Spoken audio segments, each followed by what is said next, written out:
اور آج سے 22 برس پہلے وہ دمے کے جان لیوا مرض کا شکار ہوا۔ اس وقت سے لے کر آج تک میں نے اپنے آبا کی نشانی کو ناز و نم سے پالا اور ہر برس قربانی کی رسم بھی جاری رکھی۔ لیکن گرو مہاراج، سابو نے بات کاٹتے ہوئے کہا، انسانی روپ میں یہ کب آئیں گے اور اس امر کی کیا نشانیاں ظہور میں آئیں گی؟ آئیں گی کیا؟ آ چکی ہیں مورخ۔ میرے پردادا کو اس کے گرو نے مرنے سے پہلے بتایا تھا کہ 99 برس بیت جانے کے بعد آخری سال میں ان ناگوں کے سر کے تاج اور واضح ہو جائیں گے اور ان کی آنکھوں سے نکلنے والی سنہری روشنی صبر روشنی میں تبدیل ہو جائے گی۔ پچھلے سال جب میں نے 2 جوان بہن بھائیوں کو جنگل میں سفر کرتے اپنے کوبرا سانپوں سے ڈرا کر اغوا کر لیا تھا اور ساون کی حبس زدہ اماوس کی رات جب چاند بالکل غائب اور رات مکمل اندھیری ہوتی ہے کو اسی پہاڑ کی چوٹی سے بنے ہوئے 1000 سال پرانے ناگ دیوتا کے مندر میں دیوتا کے بت کے نیچے خنجر سے ذبح کیا اور ان کے خون سے غسل دیا اور ان کا خون پلایا، تو دوسرے ہی دن میں نے دیکھا کہ ان کے سروں پر تاج کے نشان مکمل طور پر واضح ہو گئے اور آنکھوں کی سنہری روشنی تیز سبز روشنی میں تبدیل ہو گئی ہے۔ میں اسی وقت سمجھ گیا کہ 99 سال پورے ہو گئے اور ان کے انسانی روپ میں آنے کو صرف آخری سال رہ گیا ہے۔ اس لیے گزشتہ تمام سال میں نے شیش ناگ کے جوڑے کو تمہاری نظروں سے بھی دور رکھا، لیکن آج تمہیں اس لیے بتا رہا ہوں کہ آج بھی ساون کی رات اماوس کی رات ہوگی اور آزادی رات کے بعد ناگوں کا یہ جوڑا انسانی روپ میں آ جائے گا۔ سنا تم نے سابو؟ آج میں دنیا کا سب سے خوش قسمت اور طاقتور انسان بن جاؤں گا۔ یہ ناگ میرے غلام ہوں گے، دنیا بھر کے خزانے میری دسترس میں آ جائیں گے اور میں اپنی باقی زندگی ٹھاٹھ سے گزاروں گا۔ سن سابو، اس کا منہ حیرت و خوشی سے کھلا کا کھلا رہ گیا تھا۔ شیش ناگ کے اس جوڑے کے بارے میں یہ انکشاف اس کے لیے زندگی کی سب سے بڑی خبر تھے۔ جوگی مہاراج جیسے کہیں دور سے بولتے محسوس ہو رہے تھے۔ اس کے کانوں میں تو جوگی مہاراج کا صرف ایک ہی جملہ بار بار گونج رہا تھا کہ انسانی روپ میں آتے وقت یہ ناگ جس کے قبضے میں ہوں گے اسی کے غلام رہیں گے۔ سابو جو جوگی مہاراج کا گزشتہ 20 برس سے غلام بے دام چیلا اور نمک خوار تھا، اس کی نیت میں کھوٹ آنے لگا۔ وہ سوچنے لگا کہ مہاراج کو ٹھکانے لگا دیا جائے تاکہ یہ بادشاہت اس کے حصے میں آئے، لیکن اس سے پہلے چند ضروری معلومات گرو سے لینا ضروری تھا، لہٰذا رات تک گرو کا زندہ رہنا بہت ضروری ہے۔ کس وچار میں گم ہو بالک؟ گرو مہاراج کی تیز آواز سے سابو گڑبڑا کر رہ گیا اور کہنے لگا، گرو میں سوچ رہا ہوں کہ تم واقعی گرو ہو اور ہر گر سے واقف ہو، پرنتو ایک بات مجھے سمجھ نہیں آتی۔ 100 سال سے ہر سال ان سانپوں کے لیے انسانی قربانی دی جا رہی ہے، تو کیا انسان بن جانے کے بعد یہ سلسلہ بند ہو جائے گا؟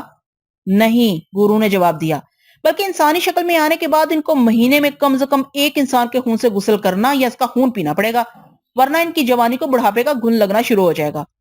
لیکن کیا یہ انسانیت پر ظلم نہ ہوگا کہ صرف 2 سانپوں کی زندگی بچانے کے لیے سینکڑوں انسان قربان کیے جا چکے ہیں اور ہزاروں مزید ہوں گے؟ اپرادھی، گرو مہاراج کڑک کر بولے اور ایک دم کھڑے ہو گئے۔ ناگ دیوتا کی شان میں گستاخی کرتا ہے، دیوتاؤں کی پسندیدہ رسم کو ظلم کہتا ہے۔ گرو مہاراج کے منہ سے مارے غصے کے جھاگ نکلنے لگی۔ میرا مطلب یہ نہیں تھا مہاراج، میں تو خود ناگ دیوتا کو پوجنے والا ہوں، میں دیوتا کی شان میں گستاخی کا تصور بھی نہیں کر سکتا۔ سابو نے ایک دم سنبھل کر کہا، آج کے بعد اگر ایسے بد الفاظ زبان پر لایا تو زبان گدی سے کھینچ لوں گا۔ مہاراج نے قدرے نرم پڑتے ہوئے کہا۔ وہ خود بھی اس مبارک موقع پر کوئی جھگڑا نہیں کرنا چاہتے تھے۔ پھر واپس اپنی جگہ پر بیٹھتے ہوئے بولے، ناگ دیوتا کے دھرم میں کوئی بات ظلم نہیں ہوتی سابو، سانپ تو علامت ہی دہشت کی ہے۔ آستین کا سانپ اس لیے کہا جاتا ہے کہ سانپ ہمیشہ دھوکہ دیتا ہے۔ یہ بھی کہاوت ہے کہ سانپ کو چاہے کتنا بھی دودھ پلاؤ پھر بھی وہ ڈسنے سے باز نہ آئے گا۔ ناگن تو اپنے بچوں تک کو کھا جاتی ہے، انسانوں پر کیسے دیا کر سکتی ہے؟ ناگ ہو یا پجاری، سب ایک ہی بات ذہن نشین رکھتے ہیں، وہ ہے اپنا مفاد، ظلم کوئی چیز نہیں۔ میں بھی تو یہی سوچ رہا ہوں مہاراج کے سانپ بھی مر جائے اور لاٹھی بھی نہ ٹوٹے، سابو دل ہی دل میں بولا۔ اور اچانک گرو مہاراج چونک پڑے، ایک دم اٹھتے ہوئے بولے، آؤ سابو جلدی آؤ۔ اوہو، یہ کیا ہو گیا؟ اب کیا ہوگا؟ تیز سے کوٹری کے دروازے سے باہر نکل آئے۔ سابو بھی جلدی سے ان کے پیچھے حیرت بھرے انداز میں لپکا۔ مہاراج کچھ بتائیں تو صحیح، اور ہوا کیا؟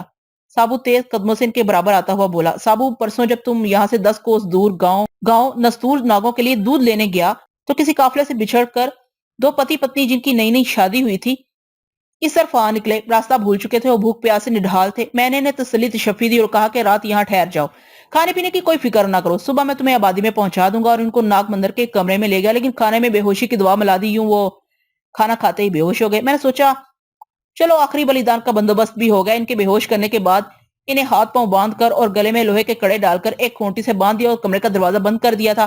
پھر ناگوں کے انسان بننے کی خوشی میں ان کا خیال ذہن سے نکل گیا، اور ابھی مجھے خیال آیا کہ 3 دنوں سے وہ وہاں بھوکے اور پیاسے قید میں ہیں۔ اگر وہ مر چکے ہیں تو بہت برا ہوگا، بلیدان کے کارن ایک کنیا ایک بالک کا بندوبست اس ویرانے میں کہاں سے ہوگا؟ ہماری برسوں کی تپسیا نشٹ ہو جائے گی۔ دونوں گرو چیلا تیز سے پہاڑی پر چڑھتے چلے گئے۔ مہاراج، یہ دونوں تو نیم بے ہوش ہیں مگر زندہ ہیں، جلدی سے پانی اور کھانے کو کچھ لے آؤ سابو۔ اور مہاراج خود ان کے ہاتھ پاؤں کھولنے لگے۔ تھوڑی سی جدوجہد کے بعد دونوں میاں بیوی آہستہ آہستہ ہوش میں آنے لگے۔ دونوں بھوک پیاس اور حبس سے نڈھال تھے۔ سابو نے پانی کی ایک ایک بالٹی ان کے چہرے سمیت پورے جسم پر اڈیل دی۔ اب وہ مکمل ہوش میں آ کر کراہنے لگے۔ سابو نے جلدی سے دودھ کے پیالے ان کے آگے رکھ دیے۔ دونوں میاں بیوی کچھ بولے بغیر ندیدوں کی طرح دودھ پر چھپٹ پڑے۔ دودھ پی کر ان کی جان میں جان آئی۔ ہمیں یہاں کیوں قید کر رکھا ہے ظالموں؟ لڑکی نے دکھ بھرے فریادی لہجے میں کہا۔ پہلے کچھ کھا پی لو کنیا، باقی باتیں بھی ہو جائیں گی۔ مہاراج اس کے گیلے جسم کو سلگتی نگاہوں سے دیکھتے ہوئے بولے۔ جب تک دونوں میاں بیوی کھاتے پیتے رہے، دونوں گرو چیلا عورت کو دیکھ کر آپس میں باتیں کرتے رہے۔ گرو نے کہا، سابو جب یہ کھا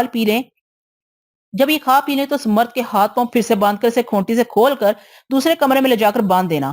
اس کنیا کے کومل شریر سے میں اپنے من کی پیاس بجھاؤں گا۔ 1 سال بعد یہ موقع آیا ہے۔ گرو جی، ایک بات پوچھنے کی جرات کر رہا ہوں۔ میں ناگ دیوتا کے دھرم میں دخل اندازی نہیں بلکہ اپنے علم میں اضافہ چاہتا ہوں۔ جلدی بول، مہاراج لڑکی کو دیکھ کر ہونٹوں پر زبان پھیرتے ہوئے بولے۔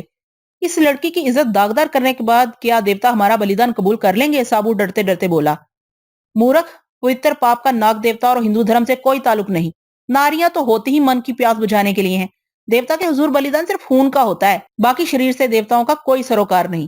سندر کنیائیں آکاش سے کیول اسی کارن دھرتی پر اتاری جاتی ہیں کہ ان کے کومل شریر سے منشیہ کو آشتی پہنچے۔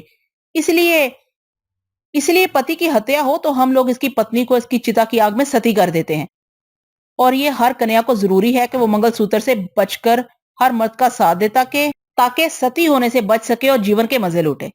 مہاراج نے تفصیل بتائی اور سابو سب کچھ سمجھنے والے انداز میں گردن ہلانے لگا۔ فوری طور پر اٹھ کر لڑکی کے خاوند کے ہاتھ پاؤں تیزی سے باندھنے لگا۔ یہ کیا کر رہے ہو؟ لڑکی کے خاوند نے احتجاج کی کوشش کی، لیکن سابو کے آگے اس کی ایک نہ چلی اور سابو اس کے ہاتھ پاؤں باندھ کر طاقتور کندھے پر اٹھا کر اسے مندر کے حال میں ناگ دیوتا کے بت کے نیچے رکھ کر ایک کھونٹی سے اس کے گلے کی زنجیر کو باندھ دیا۔ اب ایک دفعہ پھر وہ مرد مکمل طور پر شکنجے میں تھا۔ اس کام سے فارغ ہو کر سابو جب پہلے کمرے میں آیا جہاں وہ لڑکی اور مہاراج کو چھوڑ گیا تھا، تو ٹھٹک کر رک گیا۔ لڑکی چیخ رہی تھی اور گرو مہاراج سے رحم کی درخواست کر رہی تھی۔ 7 سروں والے ناگ دیوتا کا بت پھن پھیلائے کھڑا تھا۔ اس کے نیچے 3 فٹ بلند پتھر کا تخت پوش تھا، جس پر دونوں پتی پتنی اریاں حالت میں پشت کے بل بندھے ہوئے تھے۔ دونوں کے ہاتھ اور پاؤں مضبوط ڈوریوں سے کسے تھے اور ڈوریوں کے سرے فرش پر ایک دوسرے کی مخالف سمت گڑے کنڈوں سے باندھ دیے گئے۔ اب ان کی زیادہ حرکت ناممکن تھی۔ مندر کے 30 فٹ لمبے ہال میں صرف ایک دیا ٹمٹما رہا تھا، جس کی مدھم روشنی میں مندر کی دیواروں پر بنے ہوئے سانپوں کے نقش و نگار انتہائی پراسرار منظر پیش کر رہے تھے۔ باہر ساون کی کالی سیاہ رات میں بادلوں کی گھن گرج صاف سنائی دے رہی تھی۔ گرو مہاراج تخت پوش سے 5 فٹ دور سانپوں کی پٹاری آگے رکھے 2 زانو بیٹھ کر ہاتھ میں خنجر تھامے ناک منتر کا جاپ کر رہے تھے، اور سابو ان کے پیچھے ہاتھ باندھے کھڑا انہیں تنزیہ نظروں سے دیکھ کر زیر لب مسکرا رہا تھا۔ بری طرح کس کر بندھے ہوئے میاں بیوی کی آنکھیں خوف سے پھٹ رہی تھی۔ اب انہیں اپنی موت کا یقین ہو چلا تھا۔ ان کے جسم ہولے ہولے لرز رہے تھے۔ جاپ مکمل کر کے جوگی مہاراج سیدھے ہاتھ میں خنجر تھامے 90 تلے قدموں سے تخت پوش کی طرف بڑھنے لگے، اور پھر قریب پہنچ کر ایک ساتھ رک کر ایک دم خنجر عورت کی شہرک پر رکھ دیا، اور اسے قبل کے عورت چیختی۔ مہاراج نے انتہائی بے رحمی سے خنجر تیز سے چلا کر اس کی شہرک کاٹ دی۔ سابو نے برق رفتاری سے شیش ناگوں کی پٹاری سے ڈھکن اٹھا کر اس کو خون کے نیچے رکھ دیا۔ گرم ابلتا خون جب پٹاری کے اندر ناگوں پر گرا تو پھن اٹھانے لگے۔ سابو نے پٹاری زمین پر گرتے خون کے عین نیچے رکھ دی۔ چند ہی ساتوں میں مہاراج نے مرد کی گردن بھی کاٹ دی، اور اب دونوں میاں بیوی کے نرخرے سے خرر خرر کی آوازیں مندر کے پراسرار ماحول کو مزید خوفناک بنا رہی تھی۔ لیکن سابو اور مہاراج کے لیے یہ کوئی نئی بات نہ تھی۔ دونوں ناگ اور ناگن انسانی خون میں اشنان کر رہے تھے اور سرخ زبانیں نکال کر خون چاٹ رہے تھے۔ جوگی مہاراج ایک بار پھر 2 زانو ہو کر بیٹھ گئے اور نظریں شیشناگ کے اٹکلیاں کرتے جوڑے پر جما دی۔ سابو مہاراج کے پیچھے ہاتھ باندھ کر کھڑا ہو گیا۔ اچانک بڑے زوردار طریقے سے بجلی چمکی اور بادلوں سے گرگراہٹ کے ساتھ خوفناک کڑک سنائی دی، اور اس کے ساتھ بارش کی رفتار ایک دم بہت تیز ہو گئی اور ساتھ ہی زوردار ہواؤں کے جھکڑ چلنے لگے۔ پھر یوں محسوس ہوا جیسے زلزلہ آیا ہو اور پورا مندر دائیں بائیں ہلنے لگا۔ پہاڑ سے پتھر لڑکنے کی آوازیں آنے لگی۔ جوگی مہاراج 2 زانو بیٹھے آنکھیں بند کیے تیز سے اشلوک پڑھنے میں مصروف تھے۔ یہ تمام واقعات بھی اس کی توجہ منقسم نہ کر سکے۔ البتہ سابو خوفزدہ ہو گیا اور مہاراج کے قریب آ گیا اور تیزی سے ادھر ادھر دیکھنے لگا کہ کہیں کوئی چیز اوپر نہ گرے، لیکن مندر کے اندر حالات ٹھیک تھے۔ صرف زلزلے سے پورے کا پورا مندر ہل رہا تھا۔ شاید ناگ دیوتا کی آمد تھی۔ اچانک زلزلہ یکدم رک گیا۔ اس کے ساتھ ہی بارش اور گرج چمک کی آوازیں بھی بالکل بند ہو گئیں۔ یکایک خاموشی چھا گئی۔ دیے کی لو بھی ایک جگہ ٹھہر گئی اور ہر چیز اپنی جگہ پر ساکت اور خاموش تھی۔ دونوں لاشیں بھی مکمل طور پر ٹھنڈی ہو چکی تھی۔ ہر طرف موت کی سی خاموشی چھا گئی۔